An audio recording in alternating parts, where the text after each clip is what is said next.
conséquences des détournements. Vous le savez tous, on a suffisamment communiqué là-dessus. La première des conséquences que vous devez savoir, les détournements des deniers publics détériorent la qualité de la vie sociale. Cela est une évidence. Les données que nous avions trouvées de nos finances publiques, sur $100 sortis de finances publiques pour un intérêt commun, il n'y avait que $20 qui arrivaient à destination. Donc 80 $ prenaient une destination personnelle. Et cela est illusoire si vous voulez arriver à un développement. C'est impossible. Il n'y a pas un environnement corruption zéro ou détournement zéro. Faux, on ne vous trompe pas. Les pays les plus modernes dans ce domaine-là, ils sont à 80%. C'est Norvège et Australie qui sont en tête. Ils sont à 80%, ça signifie que lorsqu'on sort $100, on peut retracer 80 $ dans l'usage collectif et 20 $ prend une destination inconnue. Donc, je voudrais dire que des proportions nous semblent étaient inacceptables. Nous devions donc prendre ces problèmes comme une priorité. Les degrés étaient trop élevés. Les détournements des deniers publics créent un enrichissement d'une minorité de gens. L'ancien Premier ministre Matata a parlé de 1 ou 2% au maximum de gens qui s'enrichissent au détriment de plus de 98% d'entre nous qui restent dans la misère. Et nous donnons l'impression à des générations qui arrivent que pour être riche, il faut aller dans la gestion publique. Or, ça ne doit pas être le cas. Quand on est gestionnaire public, on ne vient pas pour s'enrichir. On vient pour servir son pays.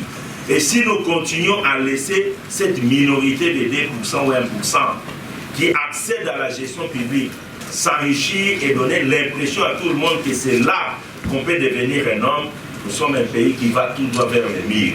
Voilà pourquoi nous relevons cela comme conséquence et ça détruit tout le monde. Les détournements des deniers publics aggravent le sous-développement, la misère, la pauvreté. Si vous prenez les statistiques de développement, vous allez voir que le sous-développement est intimement rattaché au niveau de la corruption. Les pays les plus corrompus sont les pays sous-développés. Et les pays moins corrompus sont les pays développés. Donc, il y a un effet réel de la corruption du détournement dans le développement. Nous ne pouvons pas prétendre devenir un pays développé, avoir des infrastructures, des écoles, des hôpitaux, lorsque nous avons un tel degré de prédation et de détournement. Faux. Donc, nous avons tout intérêt à nous investir pour combattre ces phénomènes, pour donner la chance à notre pays de relever la tête. Les détournements engendrent sans nul doute, vous le savez, la pauvreté, la famine et le chômage.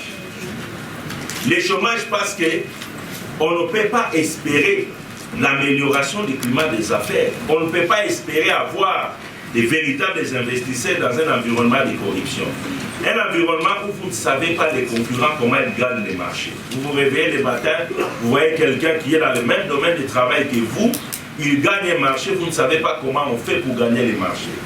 Quand vous parlez avec les investisseurs, que ce soit les Américains les plus sérieux, pas les investisseurs qui viennent ici entre deux guillemets, cherchant les mines, les diamants et les autres, les véritables investisseurs, ils vont vous dire qu'ils ne peuvent pas venir dans un environnement corrompu.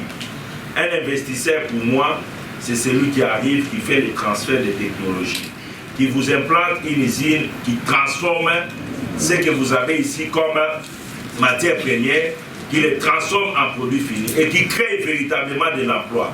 Pas des investisseurs qui viennent pour prendre nos terres en termes de minerais et l'amener pour aller donner de l'emploi ailleurs. Donc aucun investisseur sérieux ne peut venir dans un environnement où il y a la corruption. Par conséquent, le chômage dont on est en train de se plaindre aujourd'hui, c'est une conséquence des détournements des deniers publics et de la corruption. Vous ne pouvez pas combattre le chômage si vous ne comprenez pas réellement qu'est-ce qui se passe. Le Congo n'a pas manqué de compétences. Beaucoup de professeurs d'université ont dirigé ces pays, ils ont tous échoué. Les économistes, des juristes, des compétents, mais ils ont échoué parce qu'il y a une dimension que nous estimons importante dans la gestion publique qu'on devait capitaliser, c'est la lutte contre la corruption, l'impunité dans la gestion publique qu'on n'a pas capitalisé. Et c'est ce qui a fait échec à notre point de vue. Je voudrais enfin terminer en disant que la corruption et le détournement des deniers publics entraînent une perte de crédibilité internationale pour le pays. Dès lors que vous êtes côté un pays corrompu, un pays de détourneurs, un pays de prédateurs, vous n'avez aucune crédibilité sur le plan international. Les autres nations vous accordent une importance, une place de valeur lorsque vous vous investissez efficacement dans la lutte contre la corruption et le détournement des deniers publics. Sous d'autres cieux, ce sont des infractions qui sont sévèrement punies. Vous serez en Corée du Nord, vous n'avez pas d'autre sort que d'être livré à la mort. Vous serez en Chine, c'est la même chose. Et vous serez aux États-Unis, des salaires, c'est là que nous on apprécie l'attitude des Américains. Que vous ayez investi votre argent de la fraude, de la drogue, créer des usines, dès lors que l'origine c'est la corruption, la fraude, le détournement, vous êtes arrêté, vous êtes mis en prison pour 150, 200 ans de prison. Parce qu'ils ont compris les méfaits, les conséquences que créent ces phénomènes dans l'avenir de toute une nation. Ainsi terminé rapidement les conséquences des détournements des deniers publics, je voudrais brosser les stratégies mises en place par l'Inspection générale des finances pour lutter contre les antivaleurs dans la gestion publique.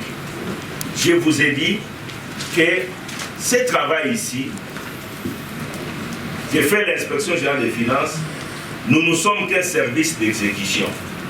La décision politique de lutter contre l'impunité est une décision du chef de l'État. Et le chef de l'État nous a confié cette mission. Et quand le chef de l'État nous avait confié cette mission avec mon adjoint, nous avions présenté notre plan pour aller dans ce combat. Dans ce plan, c'est là que je trouve les stratégies que je vais rapidement décliner ici. Nous avions dit que premièrement, il fallait mobiliser les ressources humaines et financières importantes. À notre arrivée à l'Inspection générale des finances, nous avons trouvé, nous avions été nommés le 30 juin 2020, nous avions pris fonction le 7 juillet 2020. Nous avions trouvé l'Inspection générale des finances avec des frais de fonctionnement de 60 000 $ le mois, avec un effectif de 50 inspecteurs généraux. Aucun inspecteur de finances, tous étaient des généraux. Notre plan était de rajeunir les corps d'inspecteurs de finances. Voilà pourquoi aujourd'hui nous avons un effectif de 225 inspecteurs de finances. Donc nous avons multiplié les effectifs de l'Inspection générale des finances pour entrer dans cette lutte. Nous avions, dans cet ordre d'idée, mobilisé ces ressources humaines. Nous avions fait comprendre aux inspecteurs de finances, parce que nous avions très bien compris les problèmes de l'Inspection générale des finances. Nous avions fait comprendre aux inspecteurs de finances la nécessité de s'engager dans la lutte. Donc nous avions fait un travail de sensibilisation interne. Je vous jure, si nous n'avions pas fait ce travail en interne, on ne pouvait pas avoir des résultats à l'extérieur. Nous ne sommes pas des saints, nous vivons dans cet environnement des Congolais. Donc il fallait tout d'abord mobiliser les troupes à l'intérieur, démontrer les méfaits et, comme vous devez le savoir, il lui faut un minimum de confort pour assurer la vertu. Ça, c'est moi. Donc, il fallait travailler sur les conditions de travail, les conditions financières des inspecteurs de finances pour les motiver à aller dans cette lutte. C'est ce qui justifie, au mois de septembre 2020, nous avions procédé à des réformes. À des réformes sur le mode de gestion de ces services. Le mode de gestion que le Cordo vous a brossé. Nous avions quitté les mécanismes de frais de fonctionnement pour accéder au mécanisme d'une rétrocession axée sur les niveaux de recettes réalisés par les pays et l'Inspection générale des finances étant reconnue comme services d'appui à la mobilisation des recettes. Donc, on quittera les frais de fonctionnement de 60 000 $ avec 50 inspecteurs généraux pour faire le travail sur l'ensemble du territoire, pour avoir 225 inspecteurs de finances et le gouvernement nous reconnaîtra de fonctionnement en termes de rétrocession qui est lié au niveau des recettes réalisées. Deuxième réforme que nous avions entrepris pour aller dans cette ligne, c'est la réforme des structures de l'inspection générale des finances. Quand nous sommes arrivés, nous avions trouvé 4 brigades. Les brigades sont des unités opérationnelles qui exécutent des missions. Nous en avions trouvé 4. Et ces brigades-là, dans leur forme, existent depuis 1987, soit près de 35 ans. Alors que les finances publiques ont connu une évolution. Quand vous allez à la DGI, il y a eu tellement de changements. La DGI était adaptée, la DGRAD était adaptée, la douane était adaptée. Nous, on est resté 35 ans en arrière. Il a fallu restructurer l'organisation administrative de l'inspection générale des finances pour l'adapter à la donne des finances publiques actuelles. C'est ce qui nous a fait passer de 4 unités d'attaque, unités opérationnelles, à 10. Ces unités se reconnaissent dans les missions reconnues à l'inspection générale des finances. Missions dans les entreprises, missions dans les comptes généraux du Trésor, missions dans les provinces, missions dans les recettes, ainsi de suite. L'élément suivant, comme stratégie, nous avions changé les modes de contrôle. Nous avions décidé de passer au contrôle concomitant que la direction de l'inspection générale des finances a débaptisé la patrouille financière, qui est en fait un contrôle qui doit se faire au même moment que le gestionnaire est en train de poser ses actes. Ce contrôle, nous l'avons placé à des endroits ci-après. À la Banque centrale, au compte général du Trésor. Aujourd'hui, nous savons chaque jour qu'est-ce qui entre et qu'est-ce qui sort. Cela n'était pas le cas. On n'a jamais été au courant de ça. C'est aujourd'hui que nous avions placé, nous avons une équipe permanente que nous changeons dans tous les cas. Et nous sommes au courant de chaque sortie des fonds publics et nous ciblons les fonds à problème. Dès lors que nous voyons l'écriture que l'argent sortira aujourd'hui au profit de tels services, de tels ministères, nous dépêchons les inspecteurs qui attendent l'arrivée de l'argent pour encadrer. C'est là que ça énerve. C'est là que ça énerve. Et comme je vous ai dit, les contrôles concomitants à la patrouille, elle est permanente. Et elle ne s'arrête pas. Ce n'est pas comme une mission, vous venez pour 30 jours, vous partez. Quand nous venons en patrouille financière, nous y restons. Une année, 2 ans, on est avec vous. Juste à ce que vous allez comprendre qu'il faut changer de méthode de travail. Donc, nous sommes passés dans des contrôles a posteriori, qui était un contrôle inefficace à un contrôle concomitant appelé la patrouille financière. Nous l'avions placé à la Banque centrale. Nous l'avions placé dans la chaîne de la dépense. Nous savons ce qui entre comme demande de sortie des fonds, quels sont les documents qu'il y a dans cette demande, est-ce qu'il y a régularité ou pas. Nous nous interposons pour repousser les demandes qui ne sont pas justifiées. Nous avions placé ces contrôles dans plusieurs entreprises et établissements publics où il y avait un mouvement important de fonds. Nous avons aujourd'hui des inspecteurs en permanence, ça fait une année. FONER, SNEL, Régie des eaux, CEC, FPI, OCC, ONATRAP, GCAMI, SNC, partout où il y avait des intérêts financiers importants, nous avions placé. Et là, ce sont des missions qui ont produit. Nous avions constaté la présence de plusieurs prédateurs avec des faux marchés, de faux fournisseurs, de faux prestataires qui sont aujourd'hui en difficulté avec nous parce qu'ils pensaient que nous étions venus pour un mois et nous sommes, ça fait une année, et nous y resterons jusqu'à 2025. Nous y resterons. Nous avons placé donc des équipes qui contrôlent chaque jour qu'est-ce qui sort de la SNEL, qu'est-ce qui sort de la Régie des eaux, qu'est-ce qui sort à la GCAMI, qu'est-ce qui sort à la SNEL. Partout, nous contrôlons et nous nous interposons pour dire ça, ça ne sort pas. Et l'effet, c'est quoi? Quand nous sommes arrivés, nous avons trouvé des arriérés importants dans ces entreprises. Aujourd'hui, nous sommes fiers, mon adjoint l'a dit, nous avions appiré les arriérés de salaire. Il n'y a qu'une seule entreprise publique qui a 36 mois d'arriérés de salaire, c'est de la CAF.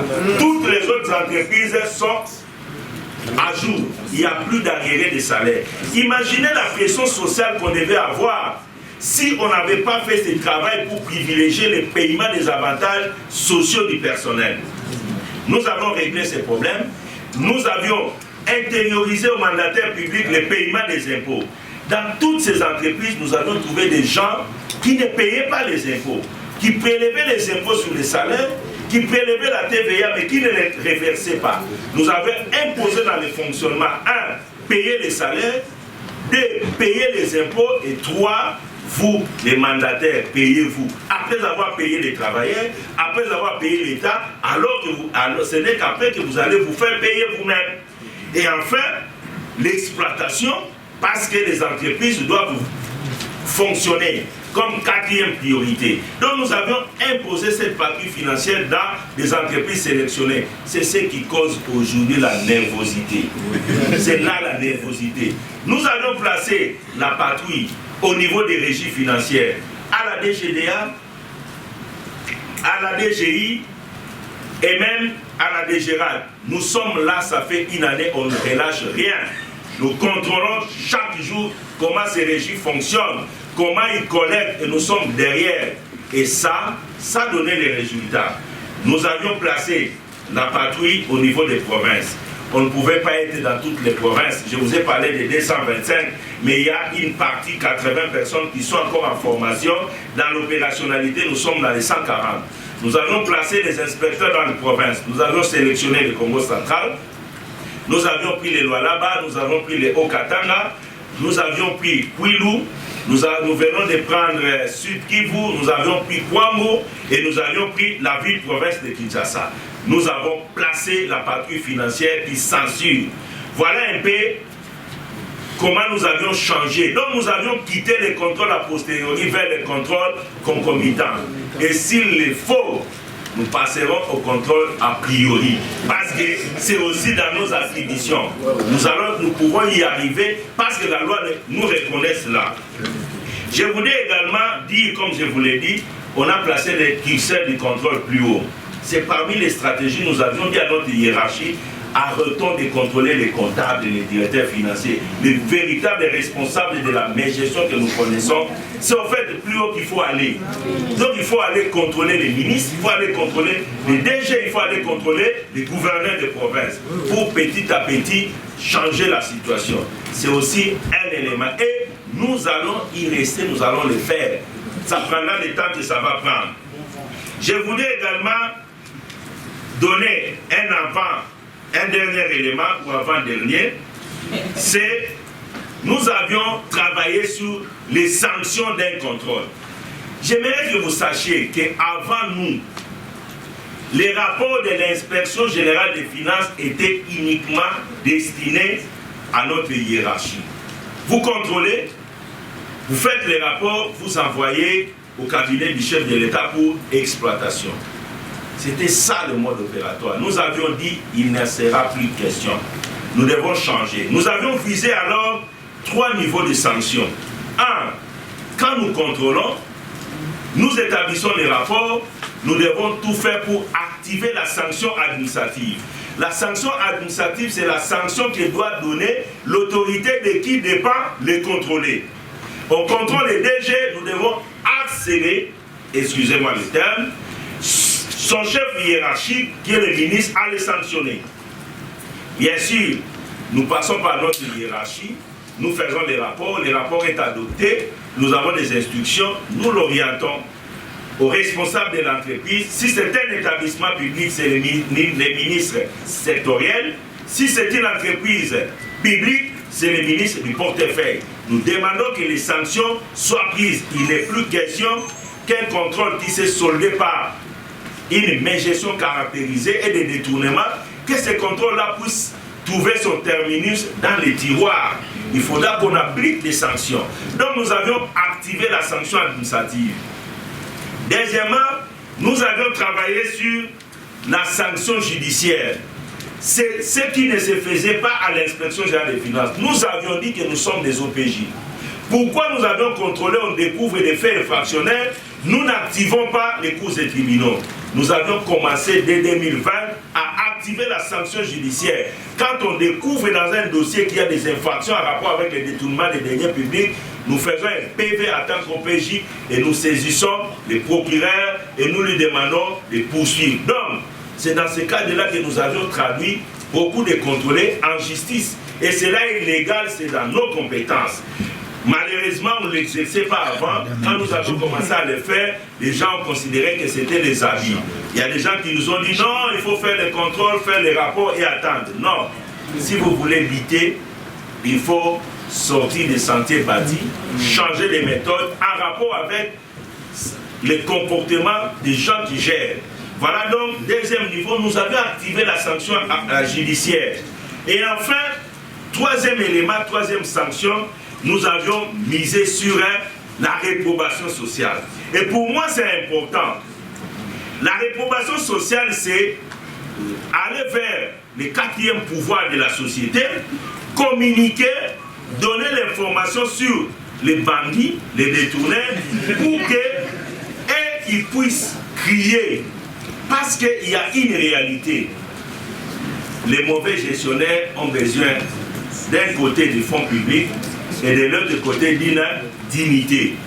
Et lorsque vous les frappez dans le cœur de leur dignité là-bas, ils se sentent mal à l'aise. Nous avions dit qu'il faut communiquer les résultats de nos contrôles tout en préservant la présomption d'innocence. C'est important.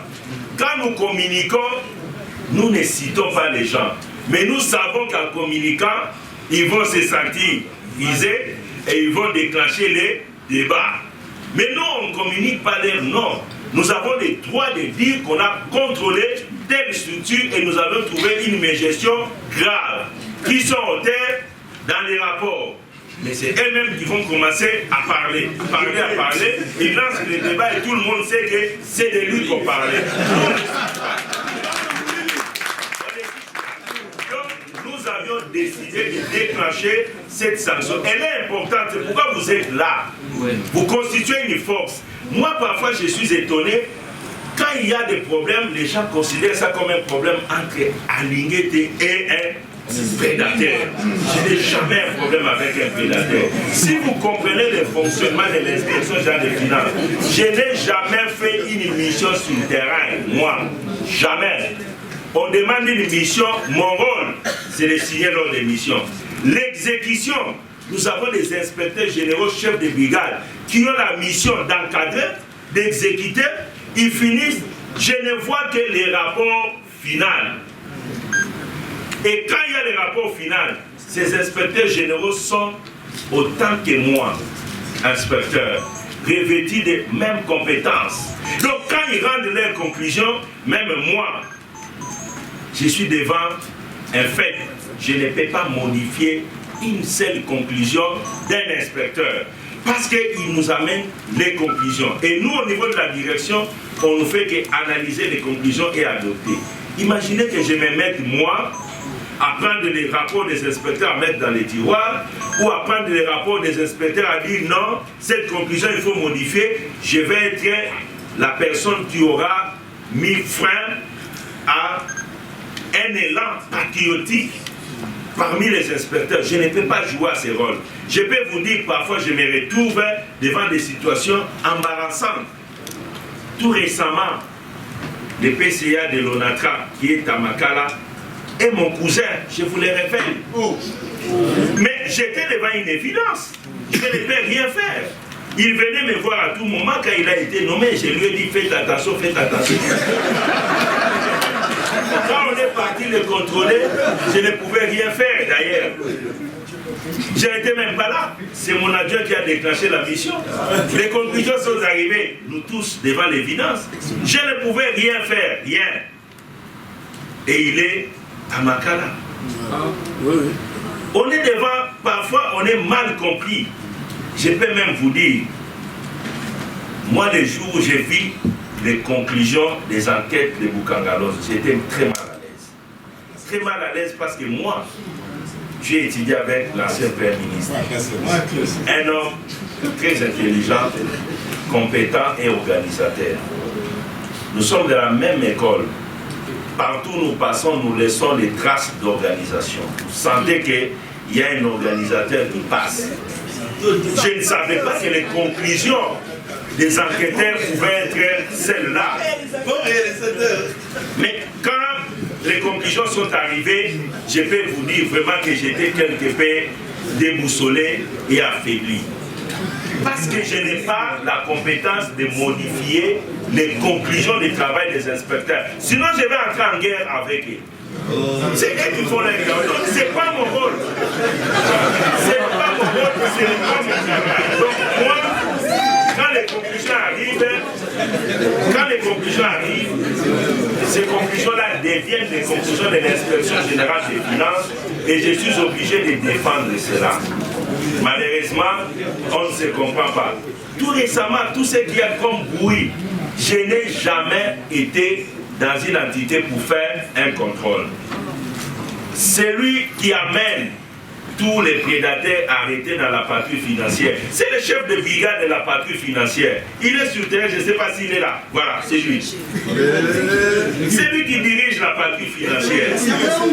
Voilà. C'est lui qui dirige la patrouille financière.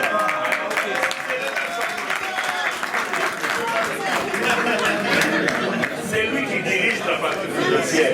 C'est lui qui arrête les gens. Moi, je suis au courant. Nous, on est au courant les soirs à 19h. On nous amène des personnes qui ont été pris dans les filets. Et quand on vous expose les faits sont tellement patents, vous ne pouvez rien faire qu'accepter et dire voilà, nous y allons. Donc, nous voulons que vous puissiez comprendre que la lutte contre les détournements, c'est votre problème. C'est notre problème et c'est le problème de tous les pays. Ce n'est pas un problème d'un individu. Que je sois là ou pas, je pense que l'élan patriotique à l'inspection générale des finances aujourd'hui, cet élan-là ne va pas s'arrêter. Le travail se fera de la même manière. On n'a jamais eu de problème avec les gens. Et dernière stratégie que nous avions mise en place, c'est au fait ce qui nous permet de nous retrouver ici. Nous avons exploité la Convention des Nations Unies sur la lutte contre la corruption qui dit, c'est l'article 5, article 10 et 13, qui demande aux services qui luttent contre la corruption de faire de cette lutte une appropriation collective au travers des ONG, des couches sociales de la population. Donc, cette convention stipule que l'efficacité dans la lutte, c'est lorsque la population s'approprie de ces combats. Voilà pourquoi nous avions adopté la stratégie de communication, la stratégie d'associer les Congolaises et les Congolais dans cette lutte parce que nous considérons que ce n'est pas un problème de l'inspection générale des finances, ce n'est pas un problème du chef de l'État, c'est un problème de tous les Congolais. Nous devons tous nous investir. Et moi, je vous jure, sincèrement, on peut être compétent, on peut tout faire. Si nous ne luttons pas contre ces phénomènes dans la gestion publique, nous sommes loin de nous développer. Nous devons être là-dedans. Si nous voulons espérer un Congo meilleur demain, bien sûr, ce ne serait pas en 2023. C'est un travail de longue haleine qui peut nous prendre 5-10 ans, mais petit à petit, le pays va prendre une autre direction. Et je vous invite, comme quatrième pouvoir et le pouvoir le plus efficace, vous ne savez pas quand vous parlez comment les trois autres pouvoirs tremblent. Parfois vous ignorez ça. Vous ne savez pas quand vous parlez avec des arguments solides, irréfutables, comment vous faites manquer de sommeil aux prédateurs. Usez de votre pouvoir positivement et dans l'intérêt du pays. Nous, je ne suis pas venu aujourd'hui pour demander que les journalistes soient de notre côté.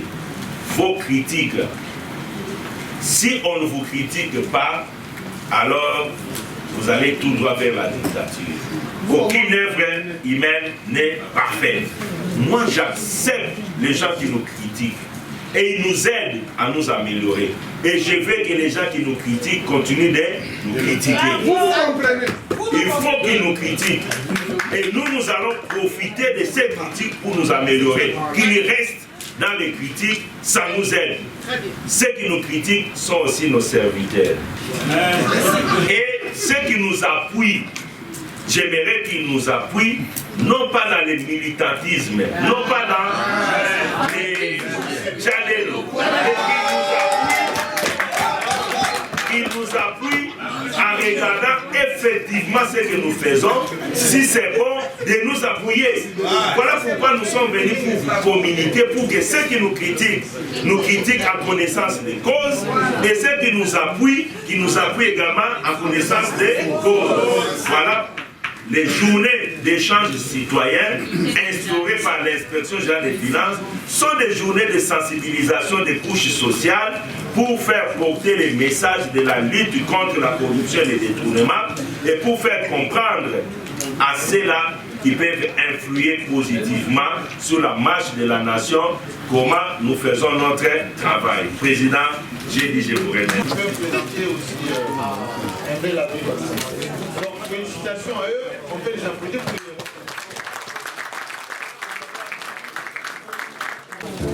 S'il y a un ou deux confrères avec les caméras, il y a un stand-up derrière, mettez des questions pour compléter. Sinon, pour le reste, on a tout. C'est pour eux qui doivent faire. Vous avez